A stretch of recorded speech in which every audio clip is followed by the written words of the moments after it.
नमस्कार विद्यार्थियों। हम लोगों ने हमारी पिछली क्लास में गोपाल कृष्ण गोखले के बारे में चर्चा की थी, जिनमें उनके सामाजिक विचार हैं, आर्थिक विचार हैं, राजनीतिक विचार हैं, उन चीज़ों पे चर्चा की थी। आज की कक्षा में हम हमारा नया टॉपिक शुरू कर रहे हैं, बाल गंगाधर तिलक, जो कि अपन इंडियन पॉलिटिकल थिंकर का जो पेपर है उसके अंदर अपना ये टॉपिक है। सबसे पहले हम बाल गंगाधर तिलक के जीवन परिचय के बारे में चर्चा करेंगे। तिलक का जन्म महाराष्ट्र के कोंकण जिले के रत्नागिरी में 23 जुलाई 1856 को हुआ था। गोखले की भांति वे भी महाराष्ट्र के प्रसिद्ध चित्पावन ब्राह्मण समुदाय से ताल्लुक़ रखते थे। तिलक का जन्म एक ऐसे परिवार में हुआ था जो अपनी धर्मपरायणता, विद्वत्ता, धार्मिक परंपराओं के पालन में कट्टरता के लिए विख्यात था। उनके पिता भी एक शिक्षा के व्यवसाय से जुड़े हुए थे।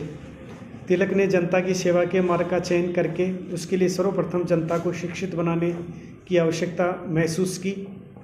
तिलक, विष्णु शास्त्री, चिपलूनकर, आगरेकर ने मिलकर पूना में 1 जनवरी 1880 को न्यू इंग्लिश स्कूल का प्रारंभ किया। न्यू इंग्लिश स्कूल की स्थापना तिलक की प्रथम सार्वजनिक गतिविधि थी, जिसके माध्यम से वे शिक्षा के क्षेत्र में लोगों को आगे बढ़ाना चाहते थे। स्कूल का मुख्य उद्देश्य बालकों को सस्ती दर पर सर्वश्रेष्ठ शिक्षा उपलब्ध कराना था। स्कूल का उद्देश्य विद्यार्थियों को केवल शिक्षित करना ही नहीं, बल्कि उन्हें सार्वजनिक जीवन के लिए भली भांति प्रशिक्षित करना भी था। ये स्कूल राष्ट्रीय शिक्षा के क्षेत्र में एक बहुत बड़ा प्रयोग था। स्कूल की सफलता का श्रेय इसके संस्थापकों और शिक्षकों की त्याग वृत्ति और उनकी कर्तव्य निष्ठा को जाता है। स्कूल की गतिविधियों को सुचारू ढंग से चलाने के लिए तिलक, आगरेकर और उनके सहयोगियों ने एक सार्वजनिक संस्था का रूप देने का निश्चय किया और 1885 में दक्खन एजुकेशन सोसाइटी के नाम से एक सार्वजनिक संस्था की इन सब लोगों ने मिलकर स्थापना की। सोसाइटी ने बम्बई के गवर्नर सर जेम्स फर्ग्यूसन के नाम से कॉलेज स्थापित करने का भी निश्चय किया। कई रियासतों के शासकों ने कॉलेज स्थापना करने के लिए सोसाइटी को धन भी प्रदान किया, जिससे भी इन लोगों को काफ़ी मदद मिली। 1896-97 में पूना में भयंकर प्लेग फैला। तिलक ने प्लेग से पीड़ित जनता की प्राणपण से सेवा की। प्लेग की रोकथाम के लिए उनके नाम पर ब्रिटिश अफसरशाही ने उच्चक्रलता और सत्ता के अहंकार का खुला प्रदर्शन किया। धार्मिक स्थानों, पूजा स्थलों की पवित्रता को नष्ट किया गया। पुरुषों और महिलाओं के साथ दुर्व्यवहार किया गया। तिलक अफसरशाही के इस दुर्व्यवहार से बहुत क्षुब्ध हुए और उन्होंने प्लेग की रोकथाम के लिए अभियान के दौरान सरकारी ज्यादतियों का खुलकर उन्होंने विरोध किया। तिलक ब्रिटिश राज के दौरान स्वराज्य के पहले और मजबूत अधिवक्ताओं में से एक माने जाते थे। भारतीय अंतःकरण में एक प्रबल आमूल परिवर्तनवादी थे। उनका मराठी भाषा में दिया गया नारा स्वराज्य हा माझा जन्मसिद्ध हक आहे आणि तो मी मिलवंचारण, स्वराज्य मेरा जन्मसिद्ध अधिकार है, मैं इसे लेकर रहूँगा, ये उनका बहुत ही प्रसिद्ध नारा था।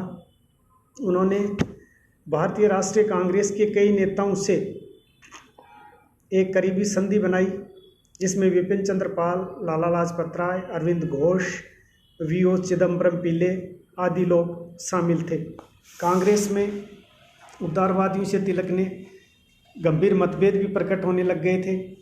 वे विपिन चंद्र पाल और लाला लाजपत राय के साथ मिलकर कांग्रेस में राष्ट्रवाद का प्रखर प्रवर्तक बन गए, किंतु ये उग्रवाद किन्हीं हिंसक या कानूनी विरोधी गतिविधियों से प्रेरित नहीं था, अपितु इस आग्रह पर आधारित था कि ब्रिटिश शासन से मुक्ति के लिए भारतीय जनता में राष्ट्र गौरव का भाव जागृत किया जाना चाहिए और उसे स्वाधीनता की प्राप्ति के लिए संगठित और प्रेरित किया जाना चाहिए। कांग्रेस के बनारस अधिवेशन में तिलक और अन्य राष्ट्रवादियों को पर्याप्त सहायता मिली। तिलक के प्रयत्नों से कांग्रेस द्वारा बंगाल के विभाजन के रूप में लॉर्ड कर्जन द्वारा भारतीय जनता की अस्मिता को दी गई चुनौती का मुकाबला स्वदेशी और बहिष्कार जैसे अस्त्रों से किए जाने का प्रस्ताव भी रखा। तिलक ने स्वदेशी और बहिष्कार के विचारों को सफल जन आंदोलन में भी परिणित किया। इन आंदोलनों की सफलता तिलक की अद्भुत संगठनात्मक क्षमता और जनता पर उनके गहरे प्रभाव का परिचायक थी। कांग्रेस में उदारवादियों और राष्ट्र विरोधियों के मध्य काफ़ी मतभेद बढ़ने लग गए थे। उदारवादियों के आंदोलन को संवैधानिक साधनों में तिलक को आस्था नहीं थी। संवैधानिक साधनों के आग्रह पर तिलक कटाक्ष करते थे कि क्या भारत में भारतीय दंड संहिता के अलावा भी और कोई संविधान है। तिलक ने ब्रिटिश शासन की दमनकारी नीति के विरुद्ध जन आंदोलन की आवश्यकता को समझा था। उन्होंने स्वराज्य है, स्वदेशी, राष्ट्रीय शिक्षा, बहिष्कार के 4 अस्त्रों को अपनाए जाने की आवश्यकता को भी प्रतिपादित किया, जिससे कि इन साधनों के माध्यम से अंग्रेज़ों की दमनकारी नीतियां हैं उनका विरोध किया जा सके।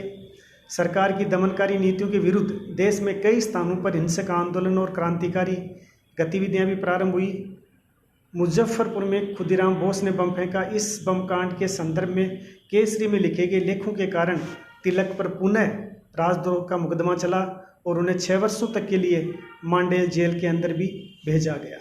धन्यवाद विद्यार्थियों।